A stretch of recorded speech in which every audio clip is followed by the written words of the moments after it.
नमस्ते, मी अभिजित दिलीप कुर्लेकर, इस्लामपूर शहर उपाध्यक्ष, राष्ट्रवादी काँग्रेस पार्टी, शरदचंद्र पवार। आज थोडक्यात सांगायचं म्हणलं तर आपले जयंत पाटील साहेब लाडके नेते यांनी आपल्या इस्लामपुरात बराचसा विकास केलेला आहे। आज काय आहे, वयोवृद्ध लोक घरातून बाहेर पडायचं म्हटलं की त्यांना संध्याकाळी आपल्या नातवाला घेऊन 1-6च्या दरम्यान फिरण्यासाठी साहेबांनी बगीचे, कुसुमगंध बगीचा, परत आपला अंबिका उद्यान, असे बरेच बगीचे साहेबांनी आपल्या इस्लामपूरला हे उपलब्ध करून दिले। तर आता काय आहे की ज्यावेळी साहेबांनी विजयभाऊ त्यावेळी होते, विजयभाऊंनी साहेबांच्या अध्यक्षतेखाली या बगीचे वगैरे फंड वगैरे आणून सुधारणा करून आजोबांना नातवाला घेऊन तिथं फिरण्यासाठी, परत तिथं बगीच्यात कारंजा वगैरे म्युझिक कारंजा, असे बरेच साहेबांनी बगीच्याची कामं केलेली। तर आता मध्यंतरी काळात आपली अशी अवस्था झाली ती, प्रशासक ज्यावेळी आपल्या नगरपालिकेला लाभलं त्यावेळी आपल्या बगीच्याचे लाईट बिल भरायला पण आपल्या नगरपालिकेकडे पैसे नव्हते। बरं ठीक आहे, साहेबांनी एवढा मोठा फंड आणून आपल्या नगरपालिकेला इस्लामपूरला आपल्या एवढे मोठमोठे बगीचे द्यायचे, हे काय आपल्या इस्लामपुरातील नागरिकांच्याच व्यवस्थेसाठी सगळं होतं। तर त्या प्रशासनानं आपल्या बगीच्याच्याकडे दुर्लक्ष करून ते तसंच लाईट बिल बिना भरण्याविना ते फक्त बगीचा 5 वाजेपर्यंत चालू राहायचा, तिथून परत बंद, आतलं सगळे तडजोड मोड झालेली आहे सगळी। तसंच हे करत असताना आपल्या इस्लामपूरला येताना सांगलीकडून पहिला स्मशानभूमी लागायची। त्या स्मशानभूमी लागायची, जयंत पाटील साहेबांनी विजयभाऊंना सांगितलं की आपल्याला इस्लामपुरातनं डायरेक्ट आत येताना स्मशानभूमी लागते, ह्याला पर्याय व्यवस्था काय करायची। तर त्यावेळी विजयभाऊ असतील, कैलासवासी दिलीप कुर्लेकर ताते असतील, कैलासवासी विजयसिंह कोळेकर असतील, म्हणजे जी भाऊंची टीम काय असेल, तर त्यांनी बाहेर गावात जाऊन म्हणजे त्यांनी दौरं काढलं की प्रत्येक गावातल्या एंट्र्या कशा असाव्या। तर त्यांनी बघितलं की काय काय गावात बगीचा छोटे छोटे आहेत, शेतकरी उद्यान आहेत। तर हे त्यांनी संकल्पना साहेबांना सांगितली। मग साहेबांना त्यांनी सांगितले की साहेब, आपण इस्लामपूरला येताना एंट्री शेतकरी उद्यान असं एक आपल्याला चांगलं आहे प्रोजेक्ट। तर त्यांनी साहेबांच्या माध्यमातून शेतकरी उद्यान, त्यावेळी आपल्या इस्लामपूरला छत्रपती शिवाजी महाराजांचा पुतळा नव्हता, तर विजयभाऊ आणि त्यांच्या टीमने साहेबांना सांगितले की आपल्याला अश्वरूढ पुतळा आपल्या इस्लामपुरात महाराजांचा पाहिजे। त्यावेळी अश्वरूढ पुतळा महाराजांचा, परत शेतकरी उद्यान, हे शेतकरी उद्यान हा प्रकल्प साहेबांच्या डोक्यात घालून बरोबर स्मशानभूमीच्या बरोबर बाहेर साईडला शेतकरी उद्यान हे प्रकल्प राबवला। तो प्रकल्प ज्यावेळी चालू केला त्यावेळी अक्षरशः तिथं सेल्फी पॉईंट झालेला की इतकं सुंदर तिथं प्रोजेक्ट राबवलेला।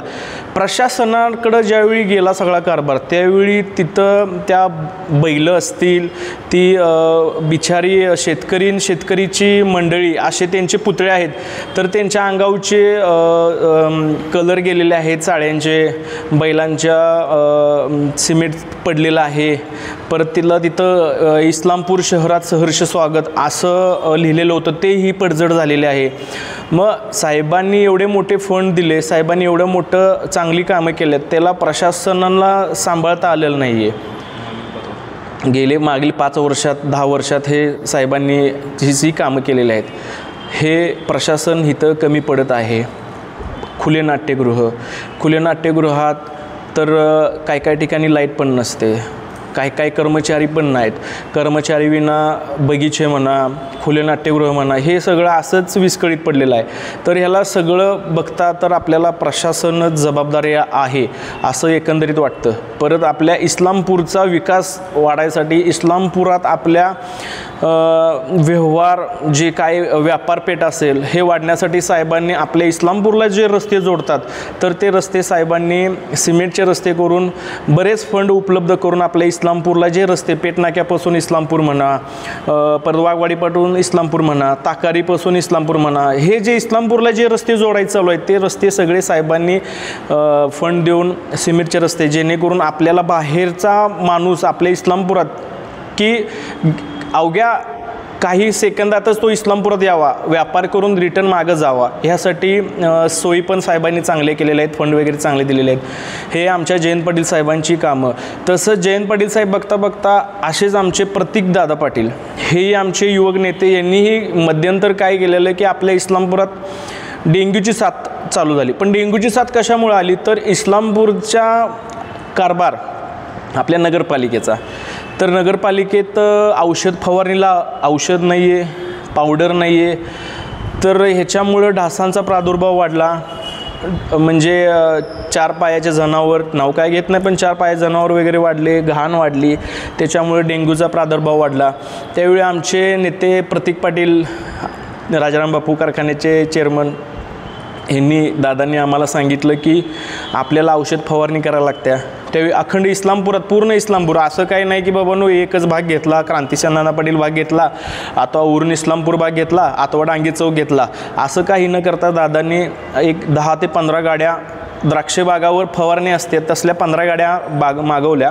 त्याच्यात औषधं तयार केली. औषधं तयार करून इस्लामपुरात ज्या ज्या ठिकाणी डेंग्यूचा प्रादुर्भाव जास्त आहे त्या ठिकाणी 2 वेळा गाडी फवारायला लावली. परत ज्या ठिकाणी प्रादुर्भाव नाही त्याही ठिकाणी आमचे नेते प्रतीकदादा यांनी ते डेंग्यूचे औषध फवारणीसाठी आम्हाला तो कार्यक्रम राबवायला लावला. हेही करत असताना प्रतीक पाटील दादा यांच्या अध्यक्षतेखाली कुणाचे रेशन कार्डची अ गटातली ब गटात नावं गेलेले आहेत, तेही ज्यांना आता रेशन मिळतच नाही, बाबांनो आमचं पहिला रेशन मिळत होतं ना आता रेशन मिळायचं बंद झालं, तर अशा लोकांच्या याद्या पूर्ण इस्लामपुरातून काढायला लावल्या. आणि ज्यांचं रेशन बंद झालं तर ब गटात गेलेलं त्यांचं रेशन कार्ड आपण संजय गांधी निराधार योजनेचे अध्यक्ष संजय बापू होते, त्यांच्या मागं लागून आपण कॅम्प वगैरे घेतले आणि त्यांचं गटात नावं घेऊन रेशनिंगचे वगैरे प्रॉब्लेम सॉल्व केले. अशा पद्धतीनं जयंत पाटील साहेबच नव्हे तर आमचे नेते प्रतीक पाटील दादा पण याच्यात उतरून सगळं जनतेची कामं व्यवस्थित करतात. फक्त आम्हाला दोष काय आहे की बाबांनो हे बगीचा वगैरे साहेबांनी जेवढे मोठे फंड आणून दिलेले आहेत तर हे बगीचा प्रशासनानं व्यवस्थित करून ते साहेबांनी चांगल्या पद्धतीनं आपल्याला फंड देऊन बगीचे वगैरे चांगले केलेले आहेत, त्याला फक्त व्यवस्थित जपावं हीच आमची प्रशासनाला मागणी आहे. गेल्या 2 दिवसापूर्वी आपल्या इस्लामपूरचे एक नागरिक आहेत, ते आपल्याला स्वतःला नेते म्हणतात, कर्तृत्व शून्य आहे.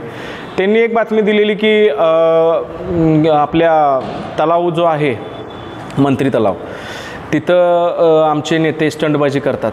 तर आमचे नेते खरोखरच स्टंटबाजी करतात. हे काय स्टंटबाजी म्हणजे उगाच खाली तळगाळात उतरून असा आमचा नेता नाही की बाबांनो 4 चौघ गोळा करायचं आणि मी काय काम करतो हे दाखवायचं, असला आमचा नेता नाही आहे. आमचा नेता जो आहे तो कामातूनच स्टंटबाजी आहे का तर 110% आम्ही मान्य करतो की आमचा नेता स्टंटबाजी करतो. स्टंटबाजी करतो याचा अर्थ की असं दाखवायसाठी नाही आहे, तो गोरगरिबांसाठी उतरतो, रस्त्यावर उतरतो. बरं ठीक आहे, तो तलावाचा विषय, मंत्री तलावाचा विषय तुम्हाला सांगतो. मंत्री तलावात गेले 2 वर्ष झाले आमचे नेते प्रतीक पाटील उतरून खाली त्या ठिकाणी कोणीही जाणार नाही. स्वतः आम्हीही त्यांच्याबरोबर त्या बोटीतून खाली उतरलेलो. तिथल्या लोकांची भूमिका अशी होती की तिथं सांडपाणी, घाण पाणी भरपूर तिथे येते आणि त्याचा प्रादुर्भाव इतका वाढलेला तिथं की डेंग्यूची साथ म्हणा आणि आजारी लोक पडलेली. तर अशा पिरियडमध्ये कुठला नेता गेला नव्हता तिथं त्या तलाव्याजवळ, मंत्री तलावाजवळ कोणीही गेलं नव्हतं. त्यावेळी मंत्री तलावात आमचे नेते आदरणीय प्रतीक पाटील हे स्वतः तिथं पाहणी करण्यासाठी आले. पाहणी करत असताना त्यांना तिथं जाणवले की आपल्याला बोटीची गरज आहे.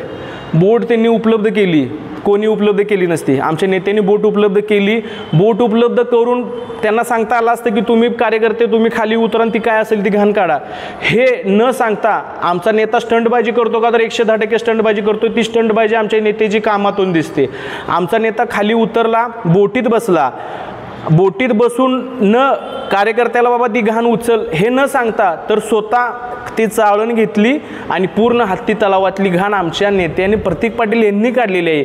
ही स्टंटबाजी म्हणत असाल तर ही आम्ही 110% म्हणतो ही स्टंटबाजी आहे. ही स्टंटबाजी कशासाठी आहे? ती लोकांचं जीवन सुरळीत राहण्यासाठी आमचा नेता स्टंटबाजी करतो. लोकांचं जनजीवन सुरळीत राहण्यासाठी आमचा नेता स्टंटबाजी करतो. तुम्हाला जर ही स्टंटबाजी वाटत असेल तर 110% ही स्टंटबाजी म्हणा.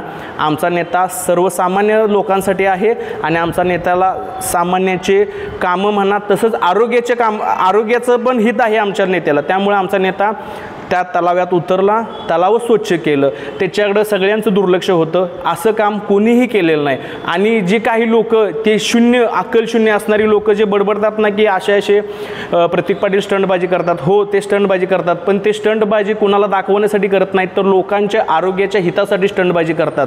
हे आमचा नेता खरोखरच चांगला आहे आणि कुणाला चार चौघांना घेऊन काम करणारा नाही आहे. तो एकटाच गेला, त्यावेळी नेत्याला आमच्या हजारो लोक तिथं घेऊन ते काम करायला येत होतं की बाबा मी काय करतोय हे दाखवायला येत होतं, पण आमच्या नेत्यानं तसं काहीही केलेलं नाही. तो नेता आमचा आला, स्वतः त्या आमच्या नेत्यानं वैयक्तिक त्या तलावातली घाण काढलेली आहे. हे का तर तिथल्या लोकांच्या आरोग्यासाठी. आम्हाला एवढंच म्हणणं आहे की तुम्ही अक्कलशून्य आहात, कुणाशी बोलतोय काय बोलतोय हे जाणीवपूर्वक विचार करून बोलत जावा. आणि आम्ही इथून पुढं याच्या मागेही आम्ही आमच्या नेत्याबद्दल खपवून घेतलं नाही आहे, इथून पुढेही घेणार नाही. फक्त काय आहे की सडेतोड उत्तर इथून तुम्हाला मिळालं जाईल. धन्यवाद.